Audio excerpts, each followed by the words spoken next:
everybody to the 2.0 tier list tonight. Just 3 Drakes for tonight. It's pretty late. We got my man Arcane Kaze and Spider-Man Jones. How's it going, guys? Hey guys, so as you know, I think this one isn't going to be as decisive as the BT17 one. I think it's going to be a little bit more straightforward. I also want to do a little preface, a little introduction. Just because we are placing them in the rank they're being placed does not automatically make our word gospel. These are strictly just our opinions through the testing we have done of what we believe will be the most prominent decks in this current format. So I would just to preface this, not all of them are in order. They're just how we just placed them. So if one deck's in front of another, it is what it is. It is what it is, yeah. Exactly. Would you like to say something, Mr. Arcane Kaze? Oh no, I was just agreeing with Spider-Man.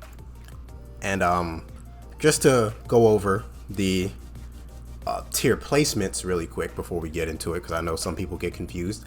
Highly competitive means it has a higher probability of topping a major event. When we say major, we're talking about like regionals, ultimate cups, case tournaments, stuff that you want to put a little bit of effort in to reach a higher goal. Competitive is just like lower end tournaments, like a 32-man local, etc. online tournament, you know, stuff where you can win boxes and mats and such. Yeah. Semi-majors such as ultimate cups and case tournaments, you're more likely to see them in top 16 of those more so than regionals and stuff. Not to say that they can't appear there though. Exactly. Even top 16. But playable is more so like a rogue deck. They can't do as well as competitive or even highly competitive, but don't be surprised if you see it in this tier. You see something in this tier top randomly. I think in BT16, Gallantmon randomly topped and everyone was confused. So just stuff like that. Yeah, playable is more so carried by the player, more so than the deck carrying the player. Exactly. But we get to keep it at locals where, in all honesty, you should... If you're going to take that deck to a major or even a semi-major, you're going to have a steeper hill to climb than everyone else playing Unga Bunga Red Hybrid Beat Face. You know, this is your Machine Dramons, your green hybrids, stuff of that nature. And Scramble's Waiting Room is just, I guess it's LM. What is that set called that comes out in December? LM? LM2. LM2, yeah. Scrambles, the gem boosts, and a few new blast aces. Yep. Yeah, it's LM2 through 4. Okay. Yep. So we're gonna get it started. We're just gonna go left to right, not make anything too complicated. Reinforced memory boost is for SetCon. Oh, this shit's playable, bro. Like, yeah, really? I don't even think it's that. Keep it at locals. I think it's keep it at locals. I mean, there's just better ways to play it in different variants of control decks. It's not the best control deck. Yeah, you can be annoying with it, but like I think so many decks have evolved past the point of like I don't really care. I'm either immune or I just don't care. Yeah, man. SetCon can I agree. SetCon can stomp a locals really, especially if nobody's really prepared. Imperial 6-7 memory. Oh no, of course not. Yeah. Well, I get that. What would you like to say something, Mr. Arcane Kaze? No, I think I echo that. It's more so like SetCon is just a stall deck that's meant to annoy you. We have more proper control decks now that can actually answer things as opposed to let me be a landmine and pray for the best. Literally. I think where SetCon fails is like they get aces, yes, but there's so many ways to remove those cards now, and so many things also have protection against like Digimon effects too sometimes, or has like ways to just recur better or go around the Mother Shoto stuff too with the Hawk-Tuamon. Makes SecCon a little bit a little obsolete. Honestly, on that point, if people are still thinking, oh wait, but it's still security control, it should be 1.5. I think because what you just said, right? Like whether D Reaper, Shoto, it's like, yeah, that's actually a different deck that can use SecCon elements. We even have it on the list. I think when people think of good SecCon nowadays, it's actually just another control shell that uses some of its old elements, but pure SecCon is just, I think it's in the right place right now. Yeah, keep it at locals. So this is the puppet beatdown. I don't know what do people call it. Curb stomp control. What do people call it? I call it Black Air Force control, but that's probably Black Puppet Rush. Puppet Rush. Puppet Rush. This is different from Fenrimon. This is I guess it is Puppet Rush and not just shoes. It uses like what? It's with the System Blunts. Yeah. This is one of those proper control decks we were talking about, right? Yeah, this is like it's like an aggro deck, honestly. It just beats your face in with just shoes and the fucking Sistermons. It's one of those decks, right, where it'll top if people aren't used to fighting it and are like unprepared against it. Like Dodge Crimson Blaze. I just think specifically that. I think the meta that the current game state is, and we don't see it changing for the future, is like I'm gonna play a whole bunch of bodies with my Digimon effects, and we kind of just adapted to we're not really letting that happen right now. So with things like Crimson Blaze, Gatsumons, and other like play like Pet Floodgates, this is just another deck that's kind of hindered by it, but has ways to get around it with like depending on the egg base. But like it's definitely a strong deck if, again, like you said, the person who's playing against it isn't really like knowledgeable about it, but it's not something we haven't seen before. Yeah, it's basically just like Rookie Rush, but in a different flavor, honestly. Like yeah, I think should we put it at the top of playable or the bottom of 1.5? Because I feel like once a player breaks the ratios or something like that, I think it'll be good. It's playable. Playable, yeah. I think EX7 was a long enough waiting period where we can like look at all the cards that were available there, look at all the results since then, and kind of just make fair judgments of like, well, you had this deck at full power before all these new cards came out.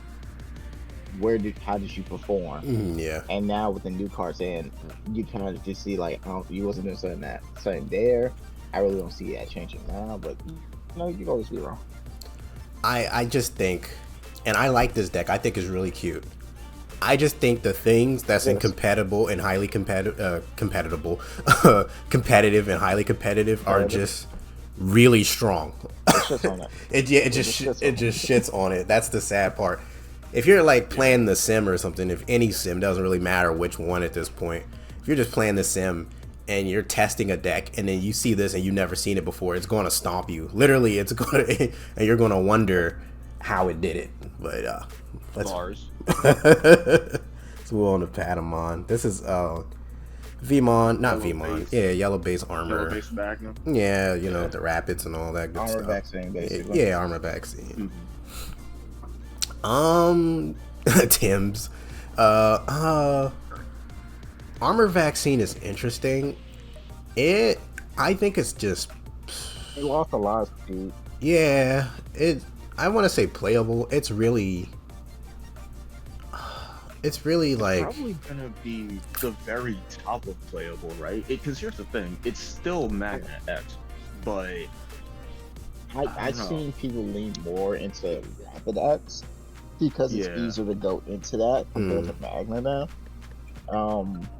But it's like the deck is strong if it sees its consistency, but the fact that it hit TK, not just Awakening for the deck, you really gotta be like, you lost your setup. You lost your turn one. Hey, I'm gonna play this Tamer for one memory play. For two memory play. Yeah, if you see the one-ofs, it's still 1.5. Otherwise, I think it's probably gatekeeping 1.5, so we could probably just keep it at the bottom of it or at the very top of tier 2. That's what I'm thinking right now. Alright, I'm gonna just put it like this is my fucking issue. I fall into the habit of ranking these on the fucking tier list, dog. I just can't. That's fair. Yeah, you know what? Spider-Man did say we weren't gonna do that. Yeah, we're not gonna do that. It's okay. All right, so this is low expectations. Low expectations. This is Zoe here. This is representing the new green hybrid. Yeah, this is so I think I made this. I was about to say, yeah, because the statement I made for this was the best way to play this is either red birds but wrong or Tyrannomon but wrong. Those are the main two best ways to play it, really, unless you're just running some of it in Susano Soup or Soupsanomon. Unless you're running the old like JP stuff from BT7, I don't really see how this is even relevant. Because the main good thing about green hybrids was that you had like you can literally just go into an ancient beetle in one turn and just fuck up the shit. But the problem is that the problem with the fucking deck is that green hybrids just doesn't really have good cards because they fucked up the lines. Yeah, and we're gonna see this with JP later on as well, because unlike the Koichi and Tommy decks, they're still in their original colors and they can still function as their own decks. With Zoe and JP, however, it's almost as if while they feel like they're in their proper colors now, they're only meant to kind of support other decks right now. Like when you think JP Black Hybrids, it's really Mother Shoto Control or some Shakomon stuff. With Zoe, it's either like Birds or Tyrannomon. They can't, as their own decks, they don't really stand on their own all that well. So I think they're both going to just end up at 2.5. Well, I hate green hybrid, so it's going there. Old Zoe stuff is garbage, especially given what they made now. Oh, also, we got the chat on screen, so I don't have to fucking like read it, so everybody knows what I'm talking about. Irish Merkin, that's a hell of a name, said it best. It's just not. It's just that the old stuff and the new stuff don't bang together. You know what I mean? Purple hybrids. Evolving off of names and you get rid of half the shit. It's kind of bad. Yeah, it's kind of bad. Man. Who knew?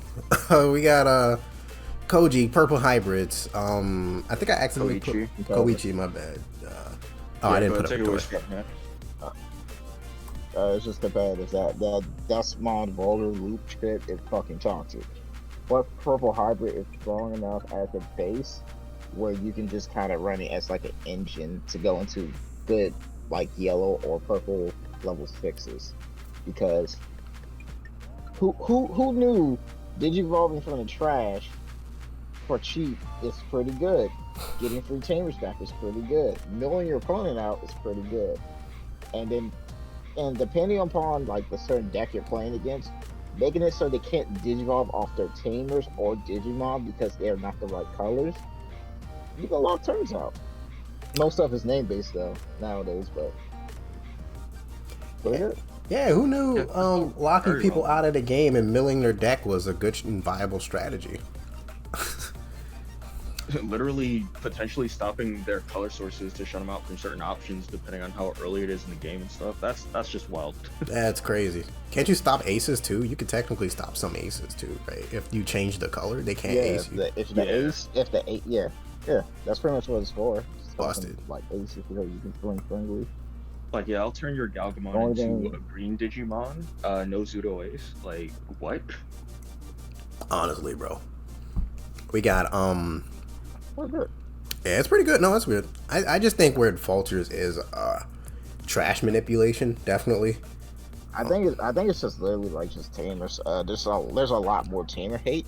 Yeah. The only good thing that Purple Hybrids got going for it is like, oh, you put my tamer in the trash. Let me just get it back from the trash and play it. Mm-hmm.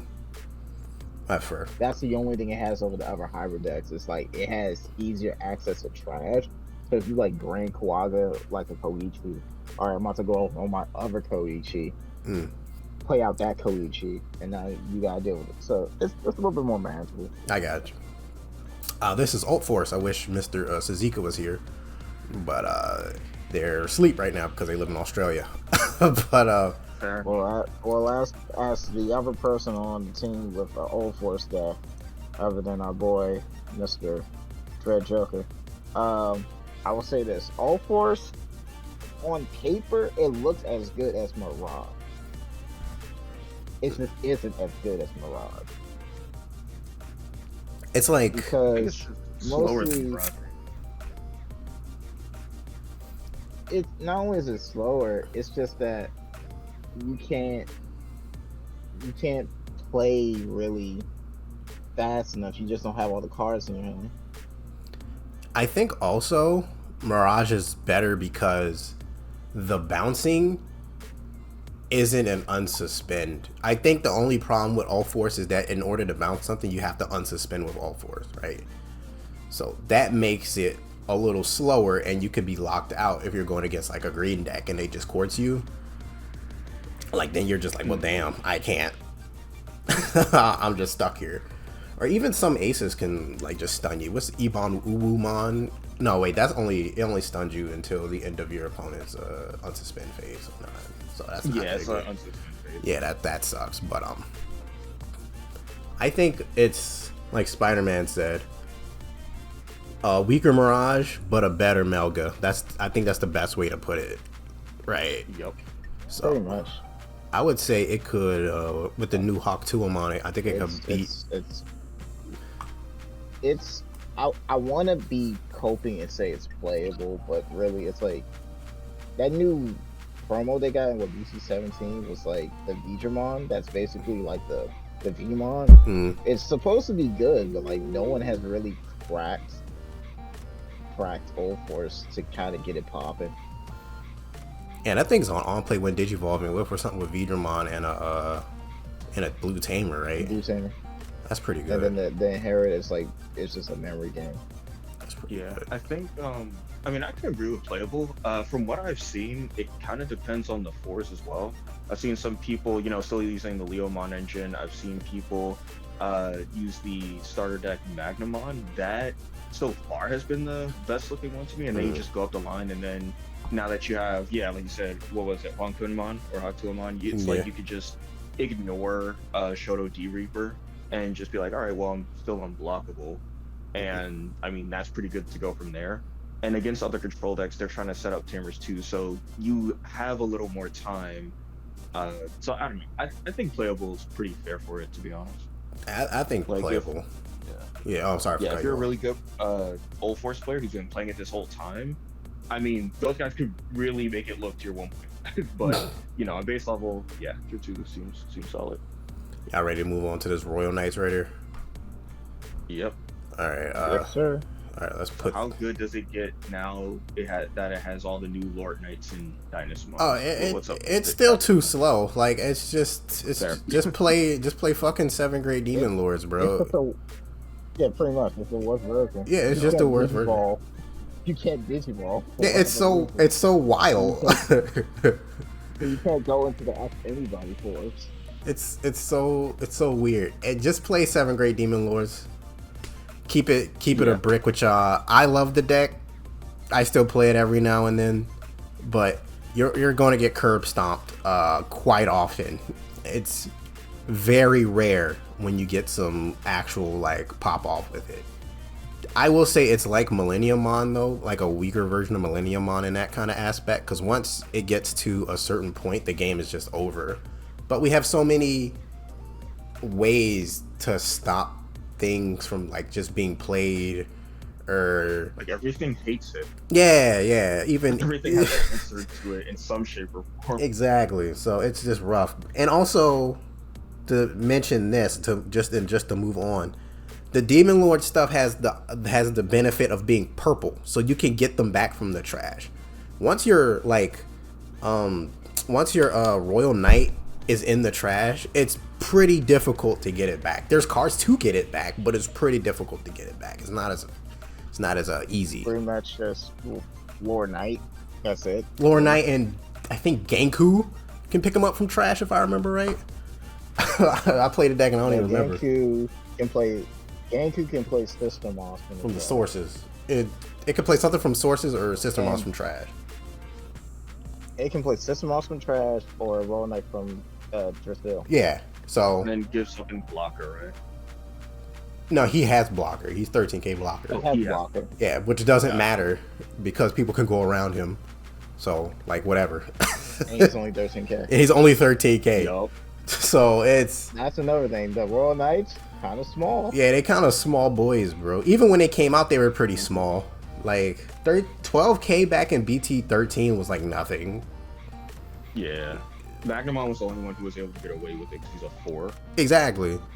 So yeah, it's playable. Moving on from that. Here we go. Tier 1 of the night. I would say so, honestly. I know a lot of people have been saying, oh well, Imperial, it loses to Lord Nightmon X, which we'll get to. It just, it gets de-digivolved in X, Y, and Z. I would like to say that Imperial can still wreck you. Very is BT16 Paldramon is one of the cards. This is BT16 Paldramon is easily like top 5 best cards ever printed in the entire fucking game. It's just not even just that. It's the fucking Davison kid. The Davison kid is the Davison kid is cracked. Why is it trash as any 3 sources? It's just like it's insane, dude. It's so dumb, and Protoform could get trashed. Cough, cough. You know what I'm saying, bro? That's true. Yeah, right. It strips 3 things. You gain memory. You gain if the stars align, which is pretty easy to do. You gain 3 memory. Swing unsuspend. You can just keep all your opponent's stuff suspended because they're not going to have more sources than you. Go into dragon mode, go into fighter mode, go into the other fighter mode. It's just cracked, dude. It's a whole thing. Paladin mode, my bad. You got battle protection and all that shit. Yeah, right. And then Primo Janitor on top of that. Yeah, you got Primo Janitor, bro. It's just we'll probably get into more of the Pally-Ace. Yeah, exactly. Pally-Ace is cracked, dude. Like 8, you can play HPD. Oh my god, you know what? We'll probably explain Imperial's more nuances once we get to Lord Knight and all the other decks that people are hyping up right now. Because, people are starting to slowly but surely sleep on Imperial, and I really don't know why. Exactly. We got Rapidmon here, man. I love me some Rapidmon. But I think right now, it's playable. It's playable. Yeah, the deck is great. If you're just starting the game, this is probably one of the best decks you can pick up. You don't even really need the Rapidmon X, really. You could just run 2 of the starter decks. You need the Rapidmon X. You do, but I'm telling new players. I'm trying to give them some hope. So you could just get the 2 starter decks. You could get the 2 starter decks and be okay for a while because Mega Gargo stuns Ace Tamers. So that's nice. They got the Rapidmon in there from the starter deck. Can't be bounced or deleted or whatever. That's pretty good, Got some cute stuff in there. Yeah. I would recommend. Ran over by Imperial. You can just get ran over by Imperial. I would recommend you get the Rapid X's as quick as you fucking can, but you can do without them. Yeah. You can do without them. Ruby Ace though, I don't know how to tell you about that one. You want to hold that? Aren't they $40? So that's they're 30. 30 for regular art is 30. So the 2 starter decks are 30, and then you buy 4 of the Rapid X's. You actually only really need 3.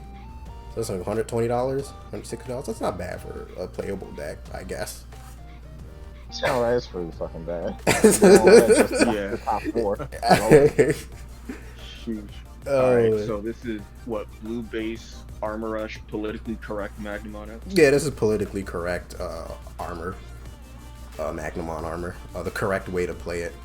Which funnily enough I think is a little bit better. I mean, no, it's competitive, I would say. It's at the very low end of competitive. Yeah, very low end competitive. If they just see the right pieces or set up just properly, you don't really need it. I think most people circumvent Awakening going to 1 with just tucking in more X antibodies so they could go into Magna mid swing. Mm-hmm. Yeah, they also use like I've seen some things go. Davis kind of use Primogenitor because it's a free trait Digimon to go into it, and just for 2, since they usually only ran 3 of the Awakenings anyways. That's disgusting. Also been seeing crazy Ragnalord like Legend Arms shit with it. Like they'll tech in the red level 6 to tuck under so they get piercing. So when they like move security or whatever, they could easily run over like Mother D Reapers that have Blocker Alpha Shoto and all that stuff, and then Fire Rocket from there. It's pretty creative stuff. I really like it, but yeah, I agree with the competitive ranking. Definitely. All right, we got some Pulsemon here. Man, Pulsemon is a fantastic deck. I love me some Pulsemon, man. I really do. It's really fun. It's really fun. It's so underrepresented though. It's like if we had more Pulsemon fans like working at cracking the deck, I feel like we would start to see it pop off more. I think last time what did we do? We agreed like if you see the Boutmon consistently, it's at the very bottom of 1.5, but otherwise it's just playable. Yeah, I think it's just playable. It's a good like. Yeah. It's also a great yellow hybrid engine. If you want to gain 20 memory in 1 turn, you use the Pulsemon engine in yellow hybrid, bro. You gain so much memory. If you really can't let go of the pass. Oh, sorry. No, I was gonna say. Go ahead. Yeah, so I was just gonna ask because I was like, before I forget, do you use like Dinosaur and Ace or any of those as like a type of 1 or 2 in the Pulsemon deck or not? I wouldn't. Really, you don't really need it. You need the Shiva. Yeah, you need Shiva more. Shiva's just better. We finally found a perfect place. Scrambles. There you go. Yep. There you go. Scrambles is also LM 2 through 4. Yeah. Pulsemon is strong, but is mostly good against regular. Green blue just messes the deck up. Yeah, man. Well, how you gonna? Poor fucking Pulsemon just over here trying to live his best life, and Davidson is over there stripping his goddamn hacker judge, man. leave that man alone. Yeah, D-Digivolve also kind of messes with it according to Red Joe, but I think he's actually figured out like the timing to fight against it because you could get pretty tricky with it. It's Pulse is just good. Pulse is just great, man. We got some Marcus shenanigans here. Shine, good old Shine. So I keep hearing you don't run the OTK version of this deck anymore, and I don't really know. I'm not too well versed on Shine. I know we're used to putting it in 1.5 because it still has the potential to end the game out of nowhere. I don't know what you guys think though. I think Shine is a pretty solid playable deck. I think it has the issue of the Greymon problem still, where it's more consistent thanks to the trainings and also the scrambles. So we could probably put it in scrambles waiting room, honestly, and that could just be the cop out. Thank you, Tilted Sheep, and Save the Waffles for a resub. Appreciate it, guys. But 9 and 10 months respectively. Good shit, guys. But I think looking at this tier list now, tier 2 playable is just going to be our basically BT17 for the most part. And I think in that meta of the tier 2 playable meta, it's pretty good. But when you get a little higher up, I think things are just a little bit more consistent. They really need like another Agumon that can search both Tamer and Greymon, honestly. And they need a print of Agumon that can also get other Agumons, because bot decking Agumons off of Agumon search hurts. Yeah. That's just my opinion, though. I say playable. Interesting. I think we could put out the other playable for now then. There's no strong opinions. I know that, Scrambles makes everything stronger, so that'd be one cop out, but yeah. We got, what's this called here? We got Emperor Greymon right here. Yeah, this is Spider-Man's domain. Oh, you mean the dedicated Emperor Greymon from BT18, or Yeah, just the red hybrid? Dedicated Emperor Greymon from BT18. Yeah. Well, actually, that my bad. It's red hybrid. It's like Emperor Greymon red hybrid, and then it's got Ancient Greymon red hybrid. You get what I'm saying? Oh, is that just the Emperor Greymon variant? Yeah. I think so, because I see Ancient Grey as a separate deck on this list. No. I'm saying if it is, it's playable. Mm-hmm. I think the worst thing about fucking the worst thing about Red Hybrid now, which was it was good up until I want to say BT14, BT15 was with all these fucking aces. The aces have gotten fucking stronger. The moment we got the BT16, I think that's when the deck kind of just fell off, because you're never really going to swing with Emperor before they ace you. You're always going to be swinging with Alderman or like Aguni or Burning, but you're never really swinging into Ancient until the turn after you really go into him, unless you're kind of on like the new BT. Unless you're on the new BT 18 Takuya and Koji. But realistically, because like the good thing about Ancients, like you swing and then mid swing you pop their Digimon so that they couldn't ace you effectively. But with Emperor, you're kind of just like you're in like this big aggro stack, but you're like very vulnerable to aces. Like what was it? D-Digimon was probably the worst thing you could run into. And there's a lot of Shadow Seraphie Ace running around right now. Yeah, Shadow Seraphie Mon will fuck you up. Yeah. Yep. That's why I think it's playable. You can explode rapidly, but things like the Mother deck or like Mother Control or anything like that with like big bodies like the 7th grade Demon Lords with like Shadow. The moment you pop them, or the moment they try to block you, you're really losing out. Yeah, I mean, if you block them while they use Atomic Inferno, then you're just giving them memory. But other than that, I don't. I mean, yeah, you definitely get Atomic Inferno. I think like this set, they got a lot of good tools. The Gumi's good for recursion of new pieces. The Takuya, the Tamer's fucking amazing. The new Takuya and Koji is an amazing card that can tuck sources from your trash underneath it. You got Susanomon as a good level 7 that you can ace over. Gigastromon is great. Like, kind of center. Yeah, it's definitely got a lot of good new tools to kind of make things better. Even the Emperor is not terrible. It's a little awkward to use, but it's not terrible. I think the fact that it costs 5 is probably the worst part about it, but it's okay. That's like a 1 or 2 of them at that. I think I would like to say this as well. First off, this is a little bit of a tangent, but that Koji and not Koji, what's his name? Takuya and what's the blue tamer name again? Takuya and Koji. Koji, okay, yeah. Takuya and Koji, regular art is $3. It was 10 cents last week, now it's $3. So, if you missed out, you missed out. I don't really know what else to tell you guys. So, I will say on this point, so they're putting the Emperor version in playable. Did we just want to touch on the Ancient Grey build before we continue on with the tier list in the normal order?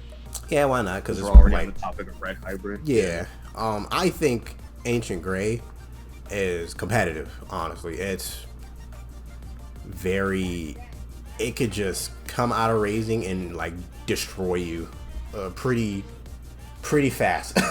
if they can technically OTK you like on turn 2, if they literally just have like the right level, if they have the right spell going out of raising, just swing, go into BT4 Ancient, and just do like 5 checks at your security, then Omni you for game. You can't really stop that other than with options in your security. Yeah, literally. And like it's good. It's literally more flammable. I think the ancient variant is a lot more. It's a lot stronger. I think the Emperor variant is a lot more flexible. But I would say if you're looking for like trying to just run straight through the security, uh, the ancient variant's going to perform slightly better, in my opinion. I think it's also like just a faster mechanic because you're not really relying on your trash as much, or you're not really trying to like, okay, I need to get this amount of like hybrids in my trash to warp into Emperor. You can literally just like, okay, Flamemon, Aguni, promo Aguni. Okay, I can smack you like 3 security right there. Like honestly, like 3 to 4 security is gone now. So yeah, it's definitely competitive. I don't know if it's highly competitive, honestly, but I would definitely say competitive for now. We got I agree. Pure black hybrids. I didn't want to use JP because I don't know. So we got just black hybrids here. It's Mercurymon for today. Yeah. So this isn't going to include the Mother D Reaper build, right? Because we actually have that as a separate thing. Yeah, I think just pure JP is purely reliant on whatever your top end is. You know, you can use Shadow Seraphi Ace. You can actually put in Shakomon, go Vikemon Ace. You can try to do a Chaosmon strategy or Ragnarlord. Honestly, this kind of, I'm gonna keep it a buck. Maybe it's biased. It feels like more of a buff for Shakomon and vice versa more than anything else. Because there's some really like nutty stacks you could do with it. I remember when the cards were first revealed, we were coming up with something like that. I would definitely say it's better than Zoe, but still nowhere near as like crazy good as like purple or blue hybrids right now. So me personally, I would put it in playable, but definitely keep your eye out on this, just in the context of crazy yellow and black top ends, because the stronger those get, the stronger that this base might become. Oh wait, we talking about black hybrids. Black hybrids without the Mother Shoto stuff. It's just pure ass black hybrids. You can still taunt. See, that's the thing. I don't think it'll run without the Mother Shoto stuff. That's kind of like your best egg. Yeah, and that's why I'm putting this version in playable, because it. Whereas the Mother Shoto stuff, it's like, yeah, you got the good egg. No. Without the Mother Shoto shit, this shit is just keep it at locals. This shit's ass. Because you really need that 15k. I can't get over this body that just slaps people for a turn, and you need to taunt them into it. No, what you need to do is you need to run the Kokabuterimon, dog, with a fucking Kapurimon, right? And then in the JP, and then the what is not Kapuri, Pagu, my bad. You gotta run the BT6. Pagu. Yeah, you gotta run the BT6 Pagu. The Kokabuterimon dies, and then you reveal you bot deck the tamer. Yeah. Game 2. Now, honestly, no, that's tier 1, bro. Hell tier 1, bro. Alright, so what do we got for Lucemon here? After testing with this deck, I definitely see what people mean by it's overhyped. Because people are just used to Lucemon being crazy. Definitely feels so refreshing as like it dog. I'll get to that. But like, it does feel like so we were talking about earlier the proper control decks and stuff. This is definitely one of them. Mm-hmm. The only issue is just how slow it is. I think that all of the expert purple players can probably crack this deck. If you have your EX6 Lucemons, the deck actually gets sped up. However, there's only 2 things against it, and that's one, when you do play it sped up, you get the Satan mode out for free. You start trashing security for free, but his ability to protect himself with Larva mode is only when digivolving. So when you hard play him out, there's no Larva mode in raising. And so if you could just get rid of a body, and more often than not, it will be the only body I've got on the field, then it's actually surprisingly easy to deal with. I think once some purple control players innovate this a little bit more, I think it's going to be like maybe even the bottom of tier 1 or top of 1.5 right now. I would put it in competitive. But as we add more to it, I would just keep it near the middle. I know we're not ordering specifically, but that's definitely where I would put it for now, because you can still do some crazy stuff with like the Proto Gizmon, popping your egg, and then making sure that it's open for larva mode. If you're using the EX6 Chaos mode, you could even like even use like Back for Revenge on it, then pop it with Calling your Deathclaw, get your free Satan mode, but then the Chaos mode still comes back. You don't get your on play, but then you can just normally Digivolve Satan mode over it and have 2 Satan modes that are protected with Larva and Raising. So like, and that's just one example. I feel like if, we come up with some tricky stuff, it'll be even more threatening. But for right now, I think it's solid and competitive. You just need to get past the speed problem. How you feel about the Decode stuff then? Oh man, oh my god, I so badly want to put this in 1.5, but I know that's incorrect. So me and Fossil or another drink, we were testing this, and normally fish control is just a meme. However, this thing, I'm not gonna hold you, it low-key feels like a threat.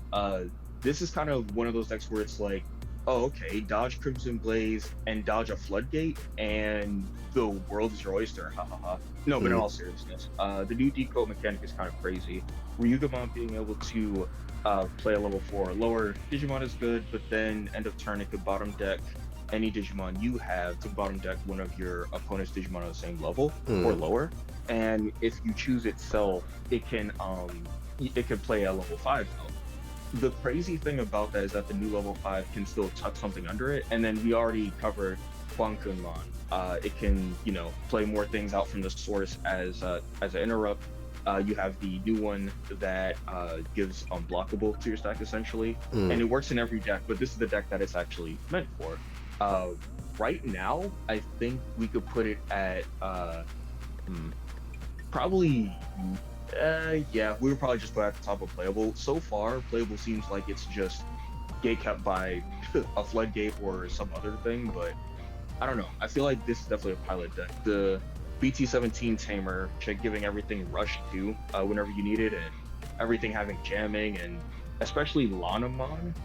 That Lanamon hybrid that we got that can search all the traits and still hybrid per game, that is an overperforming card, and if you plan on playing this deck, please put that at 4 and you'll see exactly why I believe in this deck. I definitely think it's going to be a surprise. Like, if you're not ready for it or you don't run Floodgates, you will get overwhelmed by this really fast. All right.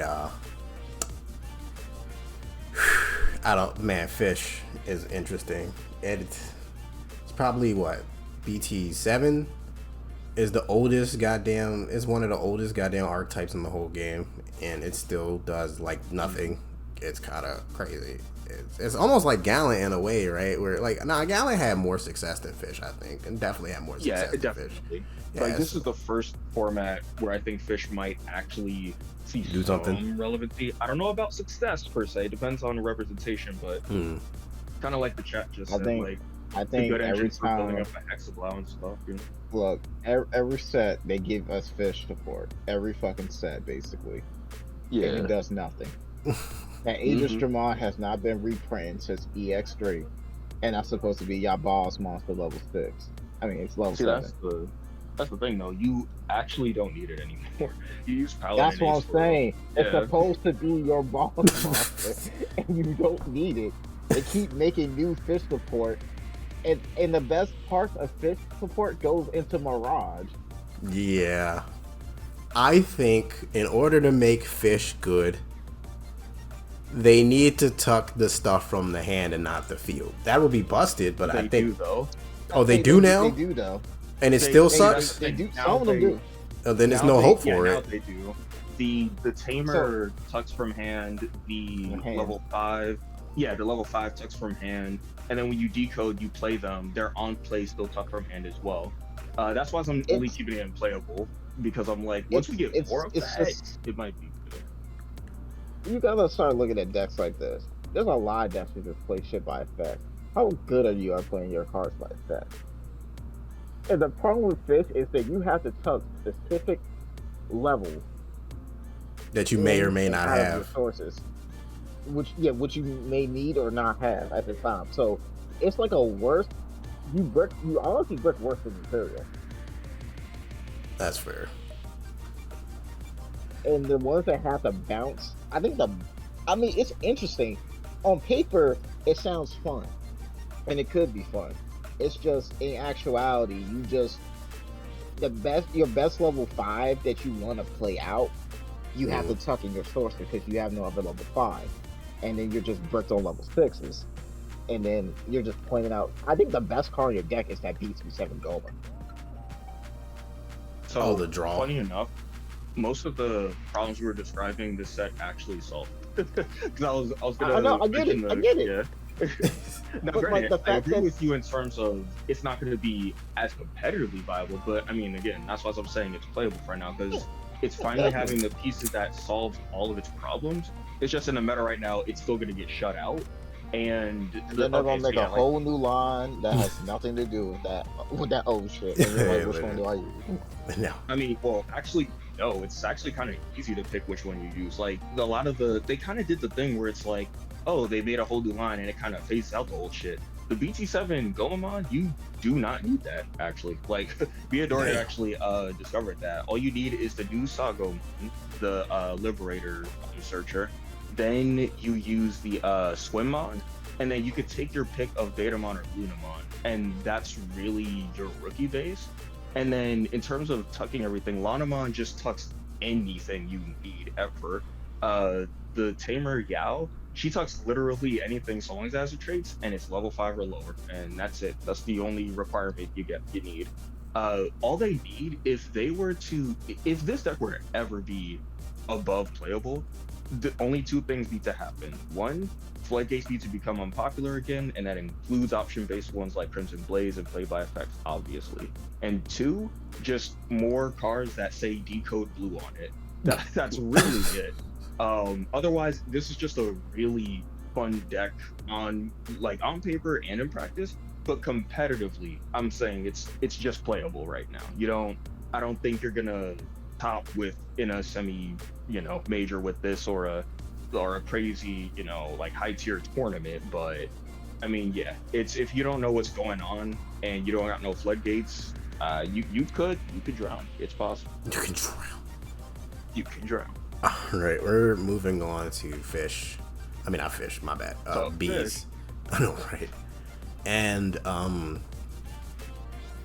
Bees has one glaring issue with it, and that is there's not enough royal base support, and that's kind of what else you? I mean, why doesn't Winra reduce your Digivolution cost?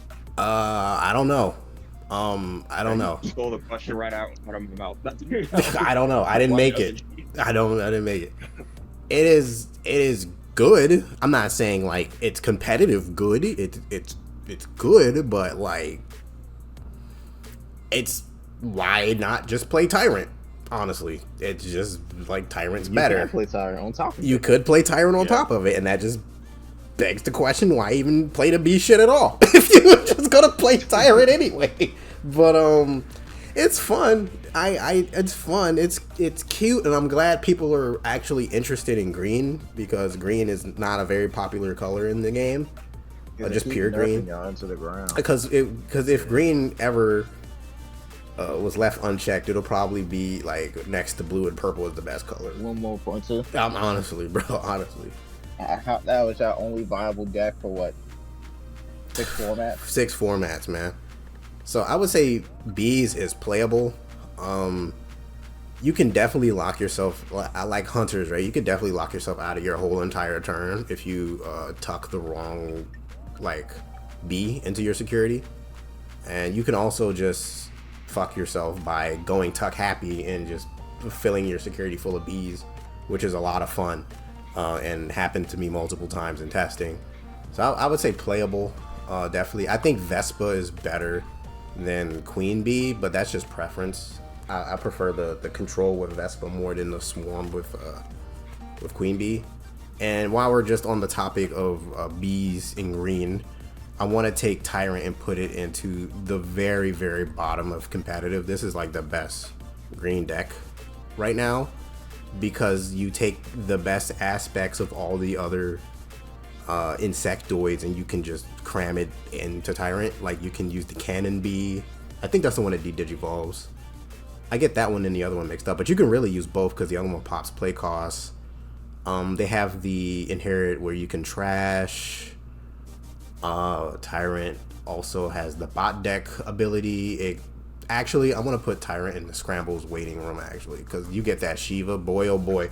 When you get that Shiva, man, I can't fucking wait for that Shiva. So I would say Scrambles waiting room right now. It can definitely, but if not Scrambles waiting room, it can definitely be in competitive, like the low in the competitive. The main issue with bees and bugs, period, is that they lose to options like Heaven's Judgment, and taunt options also screwed them over a little bit. It's pretty difficult to get around options without BT. When did that Shiva come out? BT 7? That's when Shiva came out, I think. What was it? BT 8? I forget. I actually forget. I think it was BT 8. It's really hard to get around options without BT 8 Shiva, but then BT 8 Shiva is weak to Digimon effects, so it's easy to get rid of that. So it's like, it's a necessary card that sucks. It's like it's just one of those things where it definitely comes down to the fact that the game is pretty fast now, and will you be alive long enough to tuck enough bees to make your like lines a threat? You know, like it's just, that's my little TED talk on bees and Tyrant. Don't hurt me in the comments for putting it in playable. I love the deck, it's fun, but I don't think it just isn't good enough to beat stuff above it. It's just not 1.5. Yeah. it's just not good enough in my opinion. People may disagree, it may top, but we'll see. Only time will tell. Whew. All right, Lord Knight. Wait, did anybody else have something to say about bees? I don't want to just. I didn't have anything else to say about it. I was just gonna say, what's your TED talk on Dark Knight, Mon? I didn't know that was Lord Knight. Oh, my bad, Dark Knight. Dark Knight is pretty good. It got better. It got a lot better. It sucks because the support intended for it went somewhere else, which kind of blows.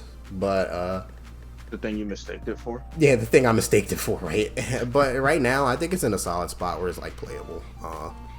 The new stuff definitely helps. The new Dark Knight is great, and of course, everybody knows about Lord Nightmon X Antibody. It's just a busted card.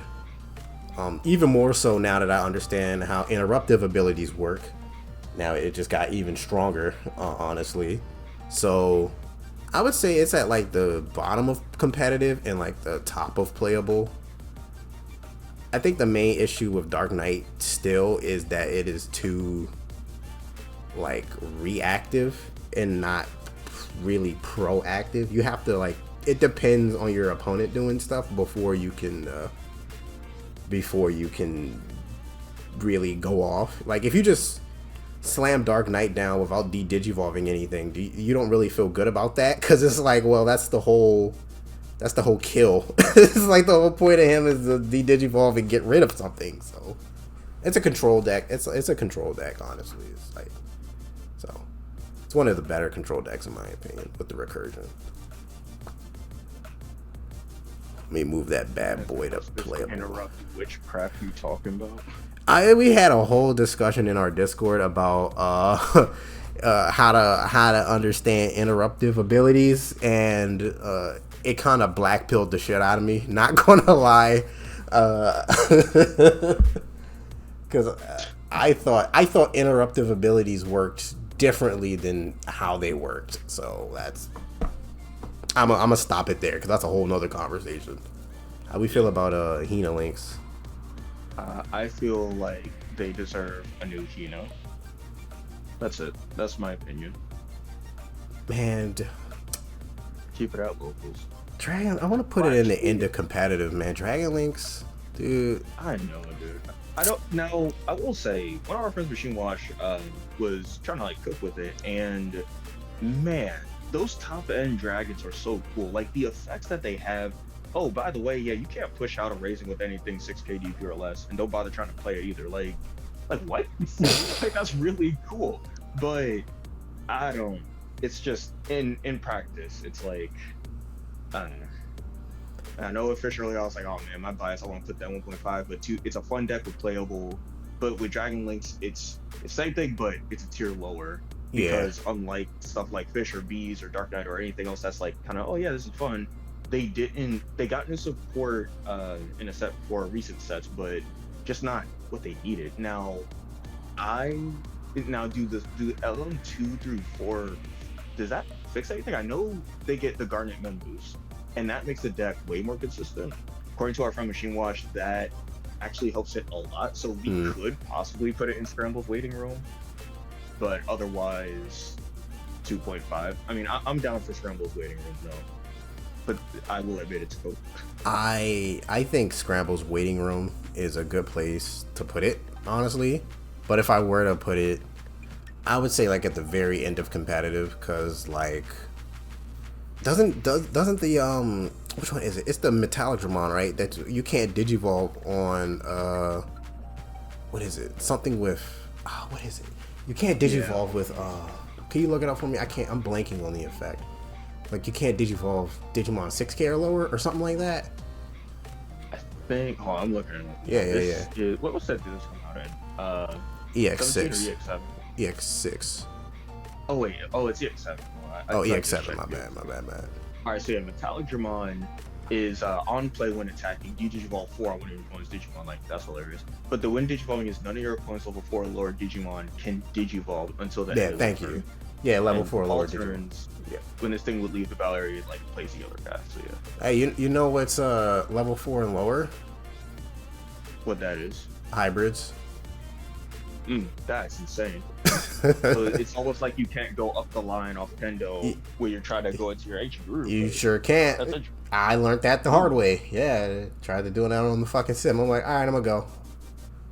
Oh, interesting. And you're in Black and Red as well, so you get crazy access to those cost reduction blocker floodgates too. Yeah. So they can't use the option. That's why I want to put it in competitive, because it has some like aspects of it that could just stomp a lot of decks. That is a good point. But it's like, what's your consistency if not Garnet Mem boost? Praying.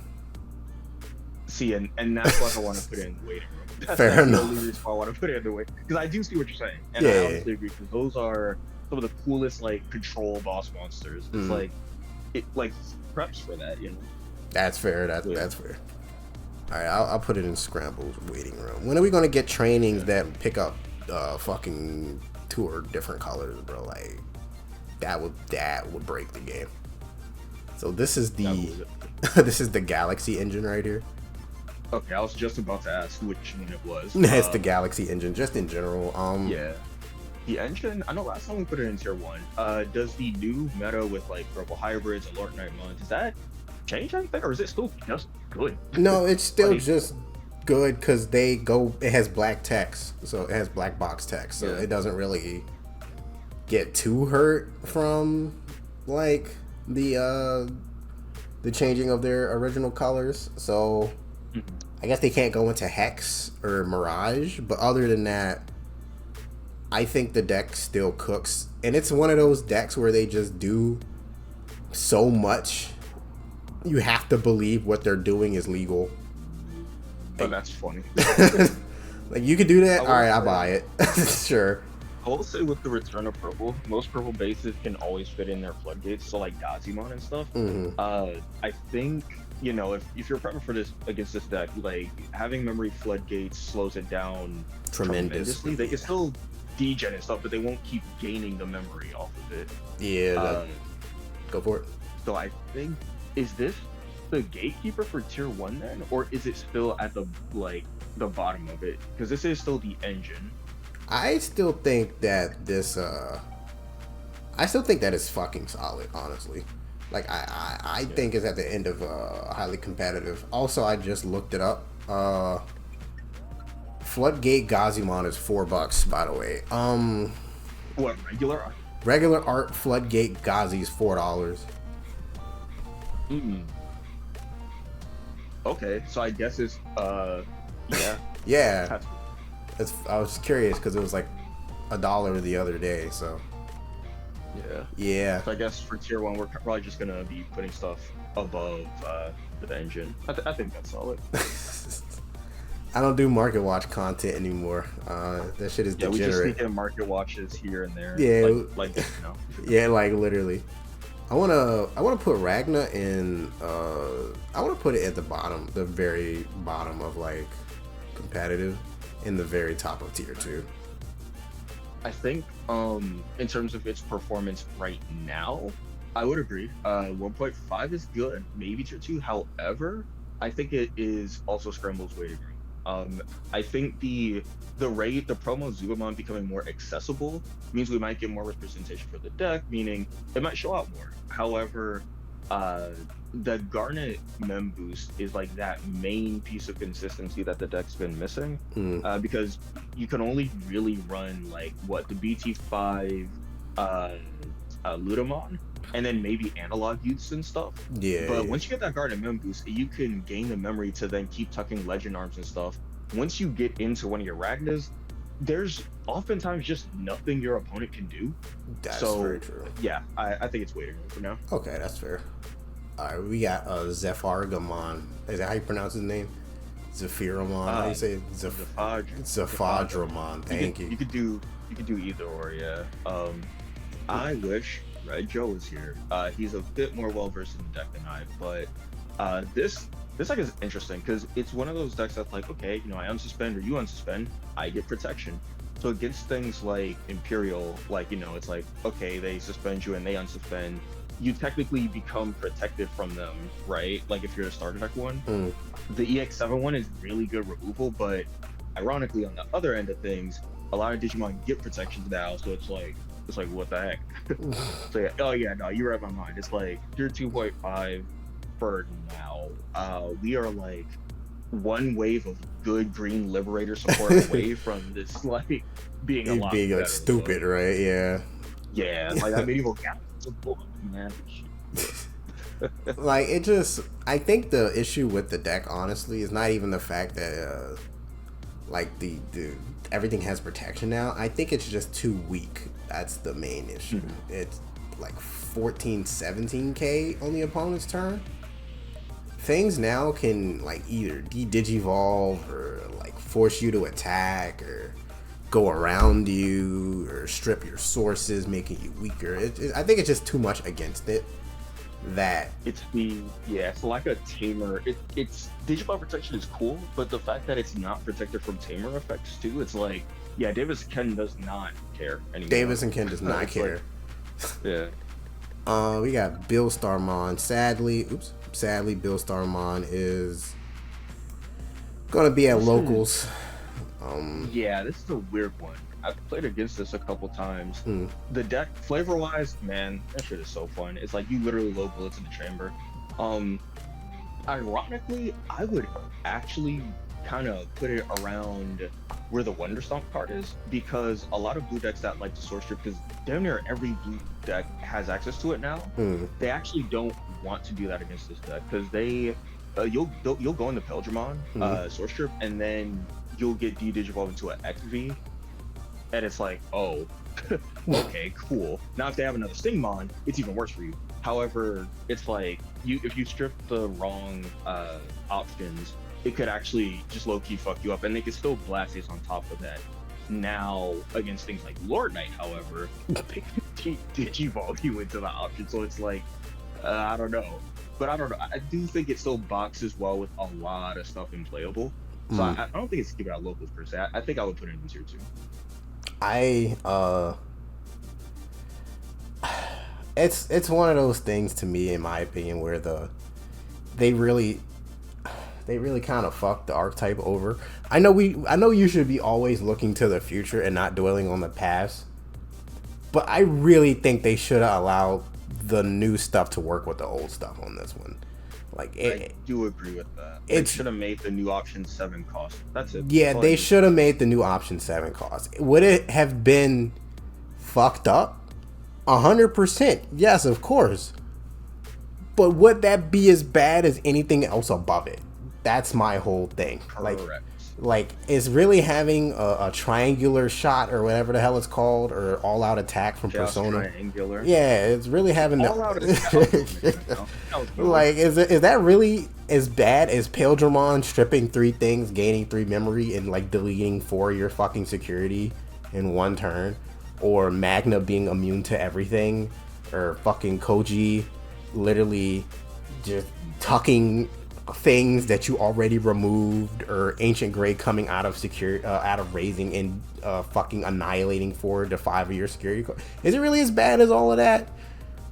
I understand. Yeah, I agree. I understand that old Bill Starmon from like, what was that, BT6 was probably a mistake. Honestly, it shouldn't have been made. Hey, thanks for the follow, Genki Zimbu. Appreciate you, bro.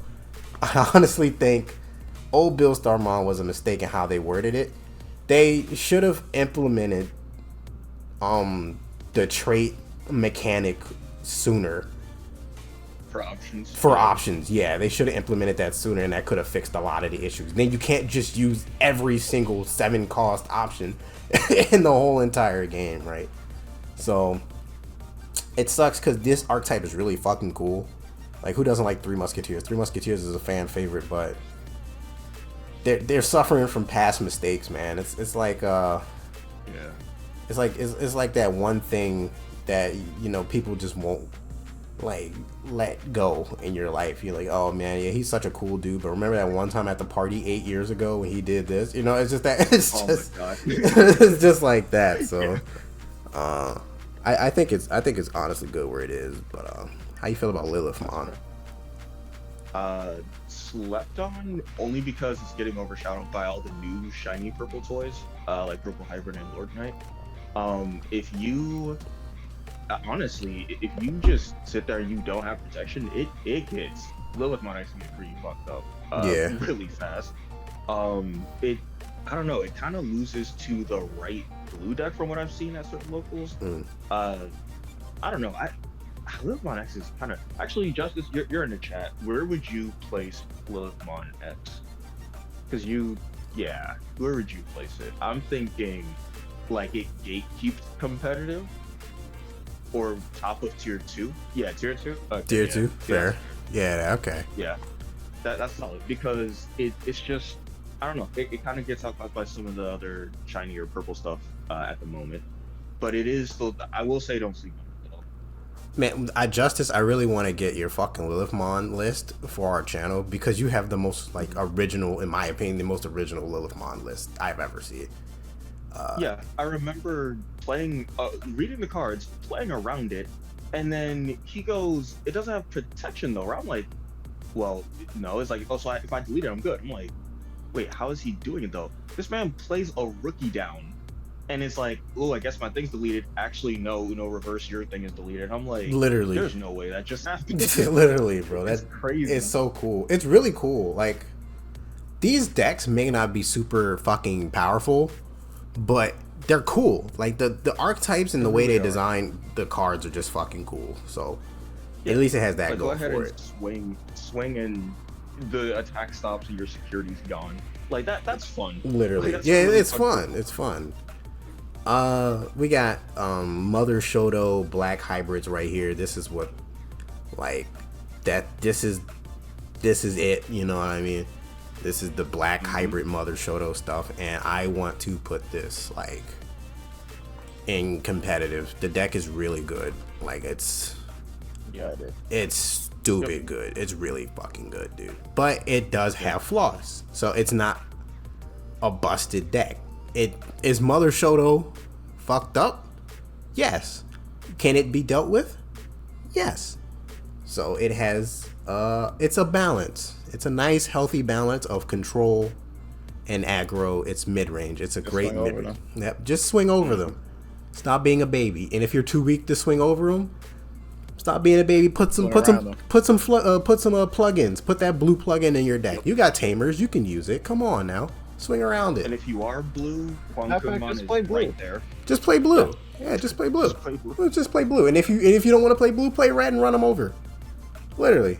And on top of that, like Spider-Man said earlier, it's like there's a lot more tamer right now. We were talking about Ulforce. It's like, oh, you don't like those Shotos there? All right, keep them locked down with Mega Gargo, bottom deck them with Hectoblow. It's like it's just pretty easy to deal with. Once you learn the matchup, it's really not as scary. It's really not. I think the scariest part about it is the not even really the forced swing.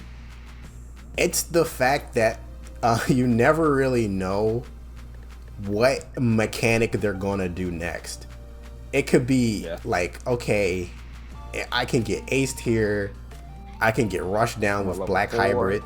Yeah, right. I can get rushed down with black hybrids. I can get fucking forced to attack, which a lot of the decks don't even really play a super lot of like forced attacks or taunt cards really. So there's multiple ways to play it. I think that's the main draw of the deck is the surprise factor, honestly. Yeah. All right, Mirage is highly competitive. All right, let's talk about Black War Greymon. All right, let's go. All right, cool. So actually, Spider-Man, you can take this away.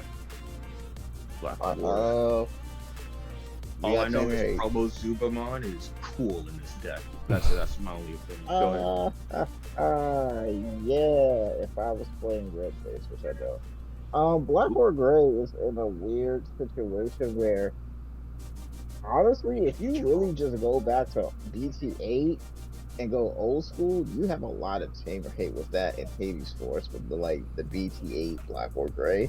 I think one person topped a couple of weeks ago, maybe like a month ago, with Black or Gray, and it was just running the OG. Attack unsuspended Metal Greymon with the BT8 Black or Gray, and I'm like, you know what? That makes sense. Why just pop the Shotos and swing over Mother? That's all you really gotta do. Wasn't that motherfucker playing like 3 copies of Defeat too? He was really. No. I don't know what you talking about. Oh, I swear I saw a fucking a deck that was playing like 3 copies of Defeat the other day, and I think I'm tripping. Oh, that was a new Memon list, right? My bad. That's so funny. No, but if Black War is in a good scenario with tamer hate, the problem is we need scrambles. Okay, so we really do just need scrambles to kind of just accelerate.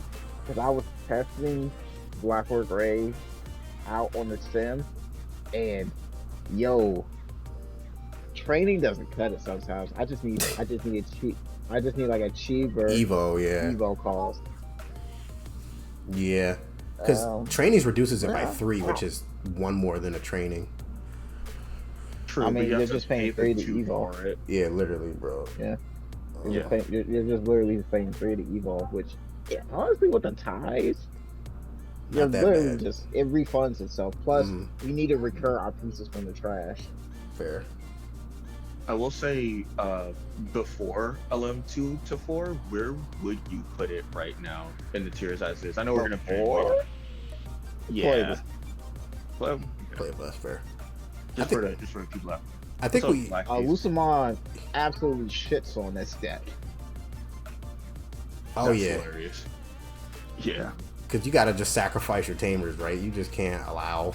You either get rid of your tamer or you get rid of your boss monster, but either way they're going to recover, and you gotta do more damage than they'll put out. Yeah, and then you'll be like, all right, end of turn. All right, what you get rid of? Your security of your life. Yup, literally. And it's like, all right, I finally answered you, and then some larva shit comes out, and it's like, all right, anyways, keep trashing that security. All right, we got my man Leviamon here. Also. It's another random market watch for you guys. Regular art Leviamon's $20. Just giving you the heads up. That is crazy. So. Oh, also, just to answer Black Ace, that Lunamon is not just a blue deck. It's just the Galaxy engine. Yeah. The engine itself, not the deck. No, not the deck. So really, it's 2.5 blue decks up there. Yeah. Literally. 2.5 blue decks. Just buy a box of Animal Coliseum at this point. Yeah, man. As long as you hit proto form, you're good. You already made like damn near half your money back, or if not more. So, Pretty much. yeah, right. If you hit any other alt in that set, it's kind of like cheeks. But back to Leviamon. All right, so Leviamon. Yeah, Leviamon. It's same as Lilith X. It's not that bad. It's not bad at all. I would say it's at the bottom of competitive. It's really like its ability. It has a lot more tools. I mean, because when you think about it, you could just build it like the what you call it, the Dark Animal engine, and just have a Cerberus X with Leviamon X and trash, and you'd be like, all right, play something about that, and you just clap him. I would say, if you're looking at it from like a Yu-Gi-Oh perspective, and this may just be like my opinion, Leviamon is like the closest thing to like OG Gravekeepers you're gonna get. It just destroys the meta, and that's it. It destroys the meta, and that's it. If you're playing something that's not 100% meta, then it gets kind of just dominated. Like it could really. It could really go through a lot of good like meta decks, honestly. But if you're fighting something like Mirage just doesn't fucking care. But Imperial's like a fair matchup though, because when they play something by effect, it's like, oh, well, Leviamon comes out and I'm just the V's. The V's are just gonna die. So we thinking bottom of competitive or playable? Where are you guys feeling for it? I'll say bottom of competitive, honestly. Like, I wouldn't be surprised if I see a bunch of Leviamon decks top. Yeah, that's fair. Yeah. It'll come up more. I think Save the Waffle said it best.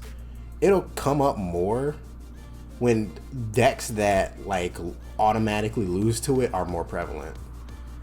It's literally a crocodile. It's just stalking in the river, waiting for prey, and once it shows up, it's like, oh, bet, and then just goes to attack. That's literally Leviamon. That's Leviamon.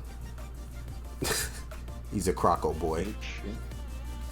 All right, this is Ancient Garuru. This is both variants, red and blue, because I honestly think the difference between them, competitive wise, is so negligible that it's not. I think red technically has a better performance, only because it has access to the good floodgates plus Crimson Blaze. But in terms of like you said, performance, it's pretty much the same deck essentially, just with like different methods of attacking. Literally, that's like, yep. That's it. Competitive. Definitely. I think. Whoops. I think. Well, we said the rankings don't matter. Thank God. I think it got better. That Lobo is stupid. It's a Zoe on legs. Oh, you mean Bobo? Yeah. Lobo, bro. That Lobo is that stupid. Profile on the way. That profile on the way. I'll give actually a little pushback here. I was actually gonna say it's still probably lingering around Mirage in Tier 1, only because Red Base still seems to just answer everything, and I think once we fill out Tier 1, even like with Lord Knight and stuff, doesn't it still just answer most of the stuff we're going to put in Tier 1 most likely? And then on top of that, it's just like, I don't know. I still don't see it not. This is the thing. Ancient doesn't have any bad matchup. Its bad matchup is you not having anything on board. And that's the case. If you're playing red base, that's even better, because I just leave a rookie on board, swing security, draw off the Coromon, and take 2 lives. Yeah, exactly. Bro, when I'm playing the blue base, if they don't have anything, they're like, oh, okay, I'm not going to allow him to bounce my stuff. I'm like, all right, I'm gonna go into Ancient, right? I'm gonna keep turn, and then I'm gonna like swing with my Starabi with the Wanyamon egg, draw, make you add that security anyway, and then like just continue on with what I was doing. Literally, there's just no bad matchup. It's just like, what you gonna do? You either play into me or you let me get damaged. The thing about Ancient is it loses to not seeing. Yeah, it loses to itself. It loses to not seeing specific things at very crucial times. That's what it loses to. You really need that. That logo helps out a lot. That logo helps out tremendously because not seeing tamer in the deck, it's insane. Yeah, that tamer is fucking dumb, bro. It's like fake blitz, right? It's like Digivolve over it. All right, end of turn, you get to just keep swinging. Yep, you can just keep swinging. You can just go into Ancient for 5, remember, and just not there. Yup. This is probably the only ordering I'll care about. Because I do see you guys' point. I would still put Ancient kind of near the top of 1.5, either above Purple Hybrid. Actually, no, just above Purple Hybrids. That's just me, though. Oh, I don't. No. Purple Hybrids fucking. Purple Hybrids doo-doos on Ancient, bro. Like. Holy shit. I mean, on Ancient, but you just nail all the good pieces. You just know all the good pieces. Yeah, right. You mean the things that they get back easily? Where? When? Where did you get them? Where? How are you getting them back this easily? Y'all are not about to gaslight everyone and make us think that option doesn't. Dog, you know how many times I have lost? That's what I'm saying. You know how many times I've lost from not seeing a single kendo? Or not being able to pick up a king, or two ancients in security. I mill a fucking ancient guardian deity. With the card you just said makes the deck way better. Bro, you gotta play it. Nah, fuck it. You gotta just play it. You gotta play it, bro. If you don't have that whole combo, it's a 3-piece combo. I get what you mean. With a biscuit. I get what you're saying. I'm just saying, like. You're saying like, oh, it mills it all the way, and I'm like, but you could get it back. I get that. Obviously, no. Get it back. Yeah, but it's just ancient things, like, bro. If it's literally in the trash, you gotta look for the piece to get it off the trash, and that's even more work. And at that point, I'm not supposed to skip it. That's what I swear to God, dog. Ancient Guardian Deity is such a good and bad card, because it's like. You use that to get back shit, but then you can't use it again because it's gone. It's so fucking. I don't want to talk about it. I don't want to get into this. We're just gonna talk about Dex Dorgora, bro. Fucking ancient. Whatever. Dex. I would say Dex is probably still somewhere in the 1.5 suit, especially because of that new Fist of Athena option. It's for Lord Knight, but it still reads whenever a attack is redirected, just go ahead and pop it, and one of your Digimon gets piercing and sec check +1 until the end of your turn. So going into your turn, you still get that, meaning you don't even need a SOC tamer to do that. It just, gives you an extra alliance boost and all that stuff. So now Black Base can actually have a lot of the aggro. And on top of that, it's a taunt.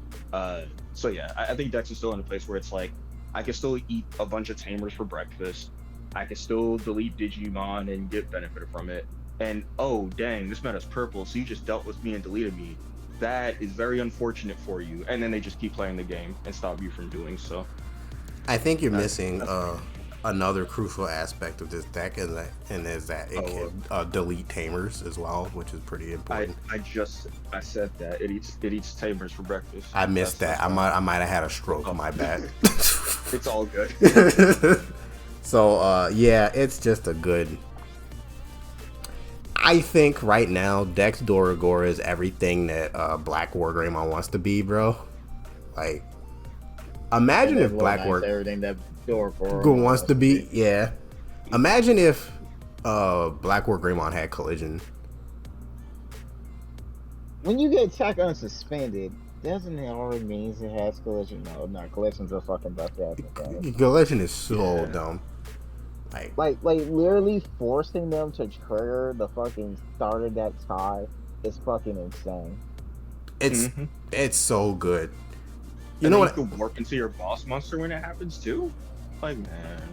You know what actually taught me before Collision was even used in the game? You know what actually taught me that Collision was a good mechanic? Fucking battle spirits, bro. They had this thing called, what's it called? I forget what the fuck it's called in Battle Spirits, but that game taught me that making motherfuckers block is pretty good.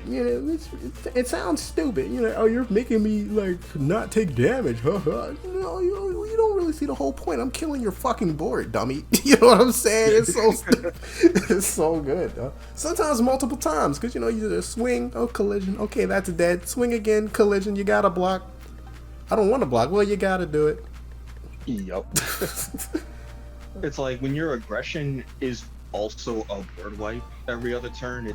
It's hard to not keep it in 1.5. Yeah, it's really good. Like, okay, I'm a swing collision. Okay, well I'm bigger. Yeah, well I'm a die on purpose, and then I'm a fucking Dex Dorgor. You did Digivolve your shit. Yeah. Yeah. Oh, well, you're dead now. Calling to kill myself and then not do it and then unsuspend and then you suffer for it. Yeah, it's good. It's a good deck. And yeah, like Save the Waffle said, Dex really only just loses to blue. Yeah, man. Honestly, yeah. Most of the times I lose with it is to blue. That's fair. Or it's to itself because it just misses a line or two. Mm-hmm. We got Omni Jogress Turbo. Fuck yeah. What do we? This deck is so funny. I like it or anything. I just love seeing it. It's great. Man, I was shitting on this deck, I think in the second to last tier list or whatever, and I regret it 100%. I regret it because that deck went on to top like 8 times after I said that, and I look like an asshole. So I'm gonna put it in competitive. Too, right? It's that stupid ass option. That option is so fucking dumb, dude. I'm gonna put it in tier 1.5 just so I don't. You know how like you know how like content creators do like vague answers so they don't really get punished in the future. Can Omni Ace be my vague content creator answer, bro? Because I don't know. Honestly, I guess before we confer that Spider, you got anything to say about Omni Ace Turbo? That can make it more shit on himself enough. Hey, fair enough. All right, we'll let you go. You know what? I got you one even better. You know what? We're gonna put him right down here in Scramble's waiting room, bro. Wait, Scramble's waiting room? Wait, yeah, because you can for the boost. The boost. Yep. Oh, Wisteria members. You're right. Okay. Yeah. You can bot deck all your Omnis. Fuck it. You're gonna bot deck something, bro. You're gonna bot deck something. All your back dies, bro. I would like to publicly apologize. I don't have a dog with me right now to like hold it up to the camera, but I would like to publicly apologize for shitting on Omni. Yeah, I'm crying. My hands are on my face, bro. Why? I really slept on that deck. I really did. So I want to apologize. You know you gotta do after this. You gotta go back to posting content for like a whole week and wait for them to answer it. Oh, true. Non-stop too. Non-stop. Save the Waffles gave you the best transition because we're speaking of dogs now. Oh, Fenri, man. Hey, I'm putting this motherfucker in highly competitive, bro. I don't know. The dude. It's so. You see that Kazuchi? Yeah. Got that Takumi Kazuchi? Yeah. All right. Hashtag bring back Hammer Spot. That's the whole kill though. Like, it's so funny because if it hits anything, it stops. But if it doesn't, it wins. It's so funny, dude. It's so funny. Remember when we kept saying old red hybrids, we were like, oh, it's a coin flip deck, and kept putting it in tier 1, not near the top, but it's like, yeah, if it wins a coin flip, it always just wins. That's kind of what Takumi Kazuchi feels like now, right? Yeah. It's as long as you don't see Kazuchimon in trash, you're okay for a while. But once you see Kazuchimon in trash, you're like, all right, now I'm on a clock. I'm literally on a clock. Yeah. Shout out to bot deck Kazuchimon for bot decking 3 Kazuchimons in my game against Fenri. Bro, shout out to Yuri Kaze. That motherfucker was playing 4 Kazuchis in his deck, and then every time he analog used me, he hit it. So I don't know. Supsanoma. Susan. Yeah. Oh, that shit is keep it at locals. It's so slow, bro. It's like a BT7 deck. It's like all your timbers that you need in play are like 4 cost or higher and shit, right? So yeah, and then you have to trash in the game memory, trash in the draw card, and then if you don't trash the right one, you got to pay 1 extra to Evo on top of them because they have to specify names and then yeah. And then And then all the beast spirits, instead of evolving for 2 now, you automatically have to evolve for 3 unless you're doing a slight digivolve. It's so yeah. Honestly, it's not. They try to make this rainbow as Unity deck where everybody's coming together. Let's do it, guys. And it's just absolutely slow and dog shit. Susanoo Ace is a good ass card, but like realistically, in most common scenarios, you're not going to be getting like 5 tamers putting back into your security to trash 5 security. That's just not going to happen. At most, it'll be like 1, maybe 2 if you use the option card. But the fact that it's you can digivolve on top of Koji or Takuya with 10 hybrids in your sources, that's insane. Yeah.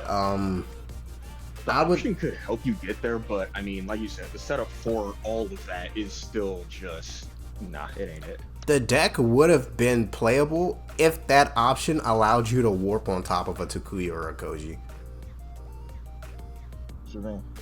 I learned that you can't just use that option, and like you have to have like 10 sources still underneath Koji or Takuya to digivolve it off the option into Susanoo. You can't just Lord of Devastation. Yeah, that option. Yeah. You can't just use that option and then go into Susanoo without the 10 fucking things underneath it. You need to have all 10. I think the deck would have been better if you could do that. You didn't. If you could just use it for 6. Yeah, if you could honestly, if you could just use it for 6 and just go up to a fucking Susan like turn 3 or 4, it would have been a lot better. But it would have been a little busted, I think. So. No, it would have been fine because like you keep in mind you have to tuck teamers that are already on board. Yeah, you have like. Go ahead. So I think it would have been better. It's just, but that's kind of dumb that you need all 10. It's so dumb because I thought with the option you could circumvent that, but no, you need to have a 6 out or at least 10 fucking things. So once I learned that, the deck automatically lost any kind of points. Oh yeah, because you was trying to build like this little like Unity rainbow deck until we feel like, yeah, that's not how it works. That's not how it works. And I'm sorry to that one guy I cheated on the sim by just cheating with the card. I didn't understand it. I apologize. I'm doing a lot of apologizing today. Yeah. You are truly a YouTuber now. I'm truly a YouTuber now.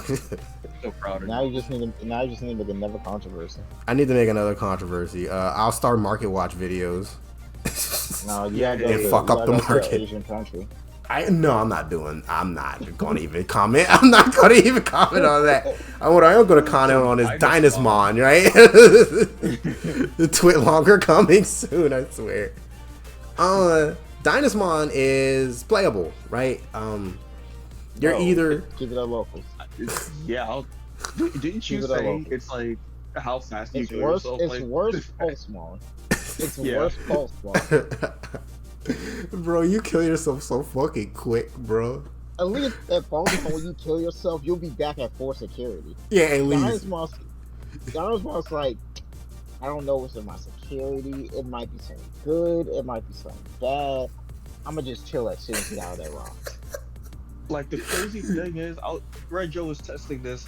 I swung against him with 3 checks, and he had 2 securities. Like, okay, hold on, I need to make a play. I'm like, wait, you can't block. Wait, you have a play?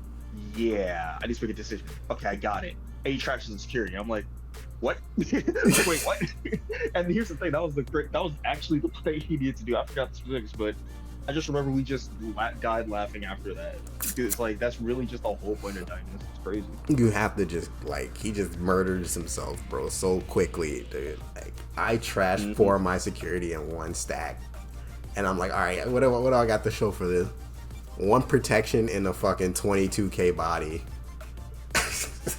That's all I got. It's like the Dynasmon engine, I think we mentioned, actually might just work better for Rasenmon, and then maybe just use the Dynasmon top ends for Sophimon if you still like to play that deck for fun. Yeah. Otherwise, that's basically what I gotta say. Alright, Lord Nightmon, let's talk about it. It's going right up in the highly competitive. It's stupid. Yup. So is this the best deck in format like everyone's saying? Nothing's really the best deck in the format. If anything taught me anything, just literally take everything with a grain of salt. I would say it is as strong as people say. Oh, it's definitely, if you push out one turn while they have 2 wisdom trains out, you will be at 0 security the next turn. You will be at 0 security. I believe you. Now, I will say to everyone that if the player who's playing Lord Nightmon X does not have Protoform or the proper Digivolutions for their X antibodies, the deck is ass. It does nothing. Like it does absolutely nothing. It does nothing. When they go into Cerberus X and they don't have Protoform underneath it and they can't play shit out, they're like, okay, I have another turn. Literally. And it's so easy to get rid of them. Like, I think East said it best. There's like Ruin Mode, Floodgates, just like Aces. There's ways to get around it. Yeah, it's strong, but it's not like end all be all of the format. So that's just my 2 cents. You will get clapped though. You will get clapped. Oh yeah, you will get clapped. It will take it'll take a little bit of like getting used to. It's like it's like EX5 Anubis but on crack. That's the best way I could put it. Yeah. Oh, and then they put EX5 Anubis in that. Lord Nightmon is a paywall. Yeah, oh yeah, 100%. 100%. Matter of fact, put it right. It's one space away. Put it right above Lucemon because that deck's also a paywall. Those 2 above each other, that's the paywall part of it. I physically can't put it there because if somebody skips to this part of the video where we talk about it and they see that shit in competitive, they're gonna rage in the comments.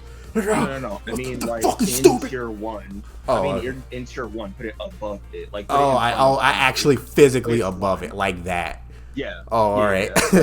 Yeah, there we go. Yeah, that's the paywall part. Oh my god. That's the paywall combo right there. The paywall combo. All right, we got Angels. Angels is cute. I say playable. It could do some stuff. Like it's nice. They lost at TK, which really fucking sucks. Losing at TK sucks. Yeah. Yeah. Losing at TK sucks. The main chilling. They'll use other ones. You know what's really good? Is that TK Kari that gives them barrier in the beginning of the fucking turn? That card is stupid. And they can use Shadow Seraphim, right? That has the black text of it counts as an angel. Yep, and it goes on top of Seraphim now. So yeah, stuff. I think. And they get anything significant from the LM2 to 4 set or no? Just scrambles like everyone else. Scrambles. Do they get? No, I don't think they get anything. Not to my knowledge. Yeah. I think people would play Angels more if like it had better what's the word I'm looking for? If it had BG14 TK still. Definitely, yeah. It might be at the lower end. Then I'll just play armor. Well, yeah, that's true too. Yeah, because armor's just better Angels. I think it's fine where it is. That's fair. Yeah, Angels is fine. They just need better shit that aren't aces. Yeah. Their best stuff is aces, and it's so easy to remove aces. And plus they get power card. That Cherubi ace is damn near $30. You can't play to death if you need multiple copies of it. You really do. That's true. You really do. That card is so good. Reprint all that stuff. Hey, please, man. Please, can we get another RB2? No. Damn near no. RB2, but it's just EX6. Yeah, please, dude. EX7. EX7. BT16 Shockmon counts the angel. Just saying, guys. You know. Oh my God. I'll cope with that. We got Agadumon right here. Oh yeah, some great demons. Agalagamon. Agudamon. Agudamon. That just goes next for pirates, right? Yeah. Yes. Probably competitive. Well, I'm not gonna do that because it's so. No. It's like competitive. Not competitive. It's competitive. Nah, it's like it's really good. Like, but it's not good enough to box with the shit above it, in my opinion. Right. With Imperial, yeah, it is. Well, yeah, Imperial. Yeah, definitely Imperial. But this is so weird because people say like Fucking 7 Great Demon Lord sucks. No, Seven Great Demon Lord can boss on Mirage, the Galaxy Engine, even Ruler, really. No, it's solidly competitive. I think it's good 7 Great Demon Lord players, and it's a highly competitive set. Because it just won the last tournament, and EX7, I think. Yeah, it's yeah. Now that I'm thinking about it, it's pretty good. Like, It's a and good deck. yeah, they get the Shotos. They got good removal cards, Biting Crush, Rival Frog. It's definitely pilot dependent. Yeah, it's definitely, of course. It definitely depends on the pilot. You gotta be good with the deck. That's like all purple decks for real. Yeah. All right, we got Hex. What we got with Hex? Yo, this whole time I'm gonna just keep it a stack with you. I've been figuring out where the heck to put this guy because Hex also includes regular Source Strip. It includes Tommy Ice Snow Hybrid Source Strip. I've been running Hex Flare where you just use the blue flare template and just 4 Hexablowons and say go. Galaxy Engine I guess already accounts for it as well. It's very weird to place because if we go over regular Source Strip and Tommy right now, right? Definitely just EX8 waiting room or just keep it at locals because the Tommy variant is kind of just bad. Everything we said about the Sutano engine kind of just applies, but just with Tommy's, and it's a little quicker, I guess, because there's fewer tamers you gotta rely on. Hex Flare kind of just, I'm not gonna hold you, it feels like it's the 1.5 gatekeeper, and especially in a meta where tamers are so important. I would put it at like the top of playable or the bottom of 1.5 for right now. Only because Hex, it just, as a card, it's a tier 1 card, but all of its different variants, they vary all across the tier list so much. So I would just put it there for right now. Really, it should be an EX8 waiting room, but that we'll wait on the. We'll wait for the next tier list, just for that. And I would like to mention. I'll save that comment for the end of the tier list. Let's move on to shoes or Syndrill. But politically correct shoes. I think it's at the end of playable. I think this is one of those decks where like the difference in like the Japanese meta and the English meta is matters the most. Because in the Japanese meta, it was actually doing pretty good, but it was clapping. Yeah, it was clapping, but I think that's just because they have best of one. So if you got it, you got it. Yeah. Yep. I think shoes might be falling under the same condition that Diaboramon's facing. It's just you go wide, that could be bad for you, or they can't go wide because of all the red decks running around. Because we love our red decks over here, so Crimson Blades is always abundant. Yes, very true. Yeah, I think it's just a victim of circumstance mostly. And we got Nature Spirits. Yep, it's 100% keep it at locals. But I would like to say, Nature Spirits is a lot of fun. So at least you got that going for it. Yeah, you got the only new card you got was that Metal Edamon. But it does fulfill your color requirements more consistently, and that's cool. And I've been seeing people, Mega Digimon synthesis into this thing off of Leomon decks and shit. Pretty good stuff, but at locals. At locals. And I would like to say, now that we're at the end of the tier list, really quick, that this tier list could have easily been damn near like 150 decks. Digimon right now that has so many fucking variants of decks that it gets a little hard to pinpoint what to even talk about. So we tried to keep it as like open and generic as we possibly could without getting super into like, because you could really build fucking Lucemon 7 Great Demon Lords if you wanted to. Like, you could take the Lucemon stuff and the 7 Great Demon Lord stuff and slap it together. Would it be good? Probably not. Could you do it? Absolutely. Same with bees. You can take fucking Tyrant and bees, slap it together. So it's a very weird spot for Digimon right now. And it's very fun. So that's what I wanted to say, I guess, as my final closing remarks. I think for we could probably move the chat out the way. Yeah. Just for the final look of the tier list. Okay, definitely. I guess the last reminding disclaimer. These decks, you know, they're all in tiers that we think they should be in, but these decks are not in any particular order. Like Spider-Man alluded to earlier, there's honestly no real vote for true best deck in the format right now. Tier 1 is just tier 1, and all of them are strong contenders for it.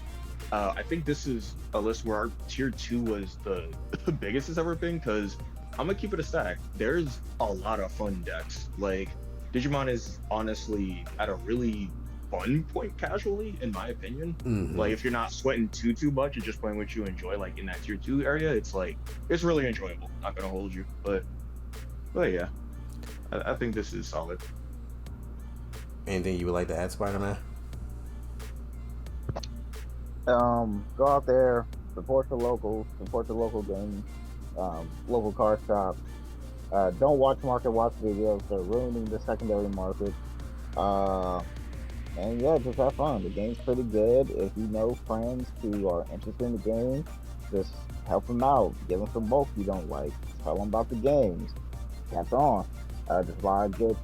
I think this game has the best barrier to entry that we've seen in a long time. I know for our locals personally, we had at least like 5-6 people just show up within the past 2 months and start playing it pretty often. So yeah, definitely get more people to play. We live and die by the community. Literally. This is true.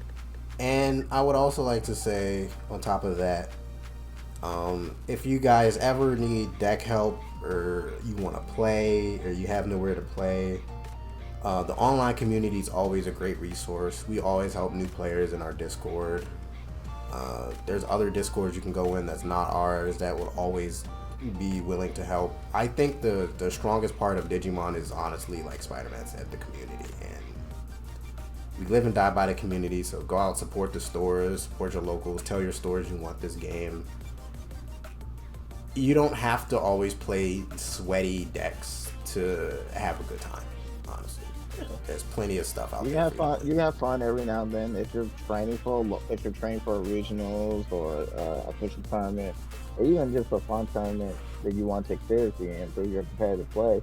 Yeah, locals could be there, options, but for real, just find a couple friends, do some testing online, kind of really get to know your mechanics, your game sense, and really just improve as a player. Don't burn out your locals by playing Tyrant week after week after week after week. They will get annoyed of you. Yeah. Don't end up like me, basically, where you're known as the green guy for the rest of your life. Should have played green. Should have played green. So that's going to do it for the tier list, guys. Thank you so much for coming out. Shout out to Dmvdrakes Discord. Shout out to the Digimon community. And we'll see you again for LM4, I guess. Yeah, possibly for the Nationals prediction tier list. I don't know. Yeah, possibly.